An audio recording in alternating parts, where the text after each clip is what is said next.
This is the Zo-Daddy. This is the ManCandy. And we are on podcast number 11. Yes. Unbelievable, ManCandy. It just keeps going and going. This is a good feeling. Yes. So first of all, we got to recap number 10, which was a big one on the marriage tips. And boy, we've gotten a lot of positive feedback. Lots of positive feedback, especially from our wives. Oh, yes. I mean, I think, have you been saying I love you a little bit more often? I've been trying to, yeah. No, that's going to help you out in the long run. I hope so. But man, just talking to different people, just saying, hey, thanks for those tips. My marriage has helped improved. Talked to a guy that does some marriage and counsel. Yeah. And I was basically going to say, just have him listen to our podcast But I think they would lose quite a few customers and maybe go out of business. Well, It's interesting, and this is a teaser for later in this episode. We have some customer feedback on that, so okay, put a pin in that. Okay, awesome. So, are you gonna do? We're gonna do that name that sound, but do you want to do a quick intro of our special guest here? Absolutely. I'm happy to welcome to Just Our Tips podcast, Half Bro. Half Bro, welcome to the podcast. Hey guys, thanks for having me. I appreciate being here. Yes, you are our second guest. Our first guest, LS, knocked it out of the park. So I'm hoping you can do what LS did. He sure did. That's a tough shoes to follow there. Tough act to follow. 100%. Now, Half Bro is my real bro, but the reason why he's called Half Bro is here in the neighborhood we have what's called the Brotherhood, and each of us have our names. And even though Half Bro doesn't live here in town, he's still welcome and a part of the Brotherhood. That's right. He doesn't have a mug though. He doesn't have a mug. No, not yet. He's not ready for that. Not yet. Well, let's go into Name That Sound. Let's do the recap from last episode, which I know I got right. I said popping popcorn. Popping popcorn. For the trip that you did for us. Okay. Which was excellent, by the way, ManCandy. So for the listeners out there, this was the last episode sound.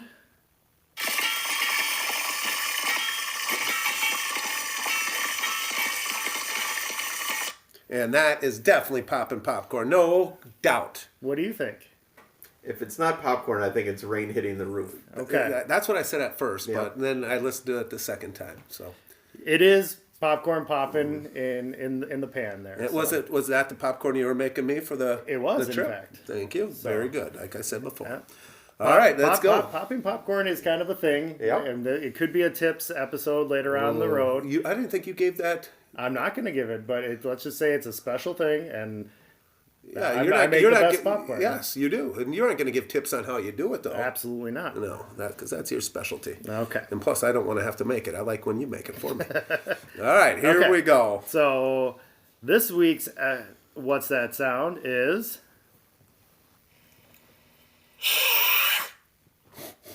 What? Wow. Do that again. All right.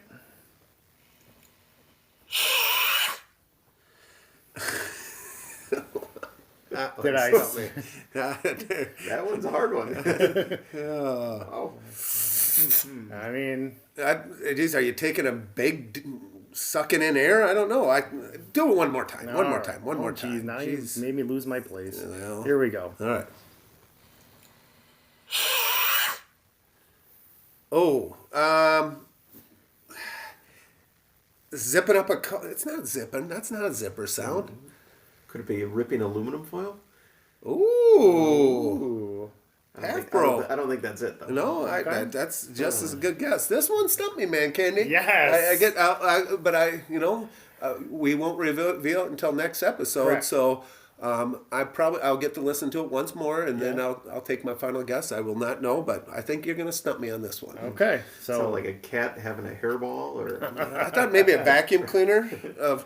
Yep. All solid guesses. Yes. I figured, and What's That Sound? You've been on a bit of a hot streak here lately. Yes, and I have been. have to make that come to an end. Yes, I think you did that. I think you did your job. Okay.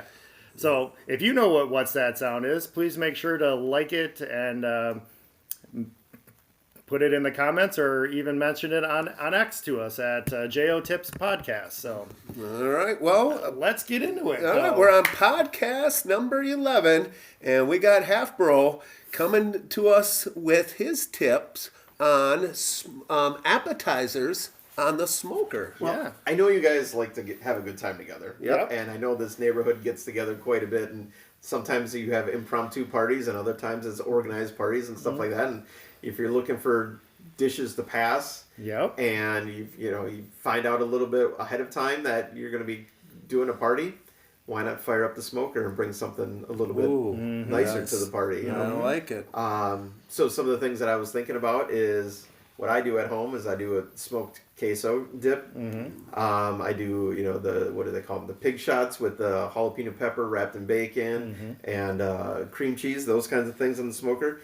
ManCandy, I know you do trail mix, adding a little trail mix to the smoker at the end just to have a little extra flavor. Put that on the end, or even taking a jar of salsa, laying that in some smoke. Really? Toward the end there too. And just recently I did a brick of cream cheese with my favorite like pork seasoning on it. Laid that in the smoker for about an hour and a half, and then you take some dips and crackers and stuff like that and just laid it on there with a little jalapeno jelly on top, and that was hitting the spot. Nice. So I had some tips on what to do and how to make all those kinds of things. So when you do the cream cheese, what temperature do you put it at? Because obviously you don't want it to be melty or runny.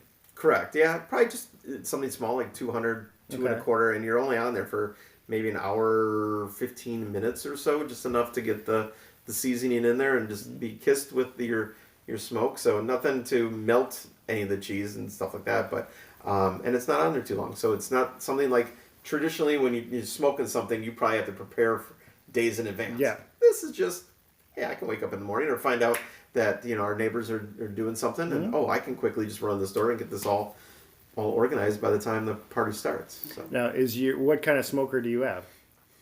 I have a pellet smoker. I think it's a Traeger, I believe. Okay. And so knowing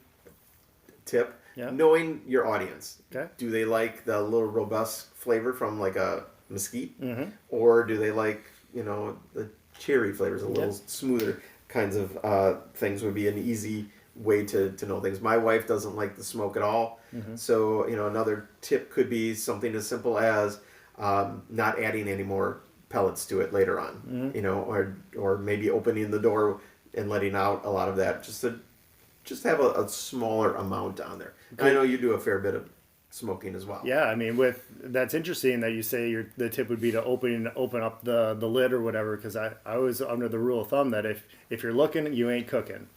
So, yeah. Correct. Okay. For me, I'm just opening up real fast, let out a huge, thing of smoke, and being able to just ease into it a little bit too. So, other things I've found with smoking, and I'm sure you have too, is brown sugar is my favorite thing. I never knew really or even worked with brown sugar before. I'm not a baker or anything like that, but until I started smoking, and brown sugar became one of my favorite things, where it caramelizes on there and gets a little crust, and throwing a little brown sugar on top of the jalapeno popper kind of thing. So you get the heat from the pepper, you get the sweet from the sugar, and you get the salt from the bacon. Great combination. Yeah. Wow. I love these tips, but now with Zo-Daddy, I can just see him thinking here. He's thinking about all the things that I need to make him on the smoker now. I've never had Chex Mix. I've never had your smoked Chex Mix. Is that something you've done? I make a really good Chex Mix, but kind of comes and goes. Usually I'll do it maybe once a year, so it's really limited. And there was a while there where I retired. Yeah. But my Chex Mix is fantastic. I think we take you take some of Half Bro's ideas here and do some smoking. You did a great job right now. You've gotten the brisket down. You've done a good job with that and the pulled pork. But now let's get that out. You've done the pizzas on the smoker. Those are good. Really good. Those are really good. But like those little miniature pizzas could be an appetizer. That's true. So that's true.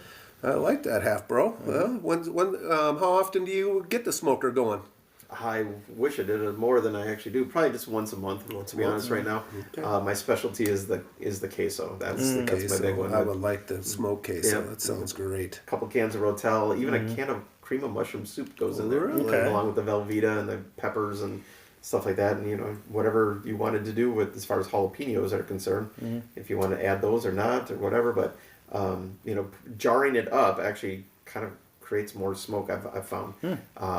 When you put it in the jar and put it in the fridge for a couple days from now, it actually comes out smokier than when you put it in. Interesting. Oh. Look at Half Bro bringing some good tips to the podcast, and I'm getting hungry. I am too. But my big question is for you guys: is what drinks do you do when you grill and smoke? Ooh. I mean, I think your standard Coors Light would be fine. A longie is perfect for any occasion, really. A longie can be used for any occasion. I agree. And then you got always your mule, Moscow Mule in the copper mug. If it's a nice, warm summer day, nothing's better than that. If you're really getting at it, a little sipping whiskey wouldn't be that bad either, I suppose. Especially on like a fall where it's a little bit cooler, like in the morning or throughout the day. A little sipping whiskey. Yeah, I can see you getting a smoker out a lot more during the fall. I think that's when we're going to do the appetizer one. Okay. Maybe bring Half Bro over. All right. Yeah, I want the queso. I don't need the jalapeno peppers. I know they sound great, but I'm not going with it. Just give me bacon, smoked bacon. Smoked bacon. Yeah. There you go. Okay. Beef jerky. Oh, there we go. Now we're talking. Put a little brown sugar on it, and let's go. 100%. 100%. Oh, I love it. Well, thanks, Half Bro. That's wonderful. What else you got? Anything? Just the other things that I mentioned to you earlier. Having enough pans. Going to Dollar Tree, making sure you have a ton of pans. Throw them away. Don't bother cleaning them. Who cares? And having, just like you do when you paint around the house, you have that one outfit that you wear for painting. When you do the smoker, put on that same thing. You don't want to wear stuff because you're going to end up reeking like smoke all day long anyway. So, nope, just have a certain outfit that you wear for using your smoker. That's a great smoking tip. Great tip. And us being rude hosts, what is your drink of choice when you're smoking? I would probably say go with a couple Coors Lights. Okay. I feel like it's a mandatory thing when you're working on the grill and the smoker. And then, change every now and then, maybe every third one, you got to change it up to a mule. Okay. Mm-hmm. Excellent. Make sure that your grills and smokers are far away from your house. You don't want those to get too hot and burn any of your siding down. Yep. Can't tell you that from experience, but I know some of that happened too. Yep. ManCandy, that was a great mistake you Whoops. made. Got your whole new siding because they couldn't match it, and Liberty Scott came through. Whoops. Yep. I hear you. There's a good tip. That's right. My most important tip of all. Keep it away from the siding. Good call. Well, what do we got? Are we going into audience feedback, or are we gonna? I have another tip. What? For the smoker? A new trick that I've started to play around with is the cold smoke. Have you guys ever heard of cold smoking? No. What is cold smoking? Is that with cheese? No. Okay. I mean, you probably could, but cold smoke is on Amazon. You can they're like these little tubes, if you will, and you put all your pellets or your wood chips in there, and you light that. And you don't necessarily turn on the smoker at all, but you just let the smoke kind of circulate in there. So you got things that, like, I've done chocolate chips, smoked chocolate chips, because you don't want them to melt if you turn it on. Yep. Or I've read one where you can do like a smoked butter too. Again, you don't want it to be all melty, so cold smoking. Cold smoking. It's catching on. Wow. So you cold smoke your butter and then add your butter to your famous popcorn. Ooh, smoked butter. Smoked buttered popcorn. There you go. I like it. Not bad. Nice. Half Bro's coming up with some ideas. I like it. That's why we bring on guests once in a while. It's just between me and ManCandy. We can, it's good to get another perspective in there. With your popcorn, have you ever used bacon grease? I have not. Had bacon flavored popcorn? I have not. See, another one. Another tip? Yep. ManCandy, I don't know. I can't reveal that's those tips are that secrets, because then, when I was having kids, my dad growing up used to make the best popcorn, and growing up and then eventually finding out when we were pregnant, I was like, okay, I gotta have a thing, and I just started experimenting with popping popcorn and finally came up with my method, and it's worked out for me. Ooh, yeah, that's awesome. So, well, ManCandy, are we gonna do what you did yesterday? Oh, yes. So yesterday, ManCandy went to a soccer game. Yes, I got tickets to the Madison Forward soccer game last night where they played Chattanooga in the Jägermeister Cup. Okay. They did end up winning 2-1. Yep. But the main attraction of this game was the greatest Green Bay Packer to ever put on the jersey. They're all-time leading scorer, right? Yeah, all-time leading scorer. Yep. Yep. And my new best friend, Mason Crosby, was there. Yeah, so you got a picture with Mason. I got a picture with Mason Crosby, but I did ask Mason for a special favor. Yep. I did ask him if he wanted to come on the podcast, and unfortunately he was a little bit tied up. But every year since 2004, I've run a fantasy football league. And there was one year where Mason Crosby single-handedly won me a championship at the end of the year. So because of that, I would draft Mason Crosby ridiculously early, always had to make sure that he was on my team, and just had become a huge fan of Mason Crosby. So when he was there, got my VIP tickets, we went in, got my picture taken with him, but I also brought a list of names of everybody that's in our fantasy league, and I asked him, quick favor, can you pick out who gets the number one pick? That's awesome. And he obliged. And this is how it's getting revealed to your your fantasy football players. So they're going to learn right now. That's right. Who's got the first pick? This audio here is Mason Crosby picking who gets the number one pick. You got it? I got it. All right. Who gets the number one pick? Come on, Andy. Come on, Andy. Couple stuff. Doug gets the number one pick. All right. Wow. So congratulations, Doug. You get the number one pick in our fantasy football league, brought to you by Mason Crosby himself. Yes, and I am not in ManCandy's league. I've never really done any fantasy football, and normally I know ManCandy. You said you've been doing it since 2004, and yep. ManCandy, I believe you've won it once, if I remember. Twice. Really? Yeah, well, probably one. Okay. Two or three times. I just always know you're kind of in the bottom half. Yeah. Yeah. It's not Mason Crosby's fault, that's for sure. Well, so. Maybe you shouldn't have drafted him in the third round. As we're wrapping up here, also want to share with you some listener feedback that we've got. At Cheesemaker Brenda writes in, thank you for your episode on marriage tips, but one marriage tip would be just take it easy on the longies. That's a great marriage tip. Great marriage tips. There's been some arguments, that happened with me for, always going for that second. And that's going back to LS's, tips on surviving the basement. That's right. Take it easy on those longies. Take it easy. Yep. So in this segment, in these past episodes, I've been reading positive reviews. We actually got a negative review that I want to share. Whoa! I know. Wow. Episode's too long? No. It's just feedback. Yeah, that's right. We welcome all feedback. Yep. And then this at Deadbird47 actually gave us a 1.5-star rating for our marriage tips episode. Oh. Yeah. Deadbird, come on. And his write-up was, I've been recommending your podcast to my clients, especially the marriage tips episode. It's been a massive hit. Unfortunately, your tips are now causing me to lose business in my marriage counseling. Oh, so he's trying to give us low star ratings. Oh, I can't believe it. That's all good. It comes with the business, right? That's right. And then the last one here is at Church Lady Double B gave us a 5-star rating for our marriage tips episode, and it says, sounds like the two of you have got a good handle on your wife's love language, and that's important. That is important. Yeah. That is important. That's great. So thank you, listeners, for sending that feedback in. We'll take it, both positive and negative, and thank you so much for sending that in. But to wrap up the show, our sponsors. We have to thank our fake sponsors. So this week's fake sponsor is brought to you by the ManCandy Energy Drink. Oh, the ManCandy Energy Drink. Wow. How much caffeine does that have in it? Oh, crap ton. Oh. What flavor does that taste like? Cherry, grape, fruit punch, and lemon lime. There we go. All right.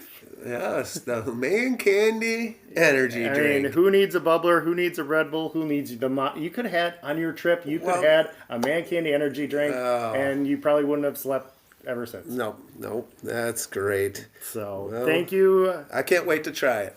Thank you to the ManCandy Energy.